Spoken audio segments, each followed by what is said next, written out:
بسم اللہ الرحمن الرحیم الحمد لأہلہ والصلاة علی اہلہا۔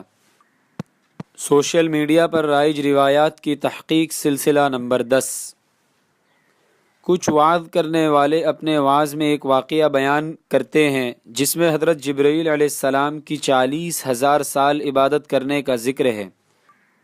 نبی کریم صلی اللہ علیہ وسلم سے نقل کیا جاتا ہے کہ جب اللہ تعالیٰ نے حضرت جبرائیل علیہ السلام کو خوبصورت صورت میں پیدا کیا تو انہوں نے اللہ تعالیٰ سے پوچھا، اے پروردگار، کیا آپ نے مجھ سے بہتر بھی کوئی مخلوق بنائی ہے؟ اللہ تعالیٰ نے کہا، نہیں۔ تو جبرائیل علیہ السلام نے شکر ادا کرنے کے لیے کہا، یا اللہ، میں آپ کی عبادت کرنا چاہتا ہوں۔ اللہ پاک نے فرمایا، کر لو۔ حضرت جبرائیل علیہ السلام نے 2 رکعت نماز کی نیت باندھ لی اور اتنے خشوع اور خضوع سے نماز پڑھی کہ 1 رکعت میں 20,000 سال لگائے، اور اس طرح 2 رکعت 40,000 سال میں پوری کرنے کے بعد سلام پھیرا۔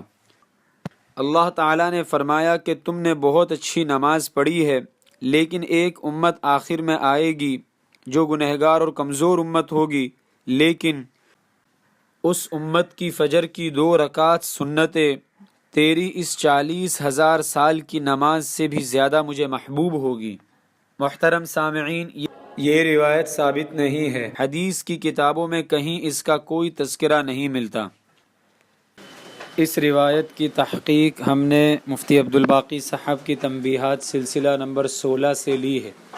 محترم سامعین، خود بھی من گھڑت روایات سے بچے اور اس وائس کلپ کو زیادہ سے زیادہ شیئر کر کے دوسروں کو بھی اس وعید میں داخل ہونے سے بچائیں جس میں رسول اللہ صلی اللہ علیہ وسلم نے ارشاد فرمایا، جس نے مجھ پر عمدن جھوٹ بولا وہ اپنا ٹھکانہ جہنم میں بنا لیا۔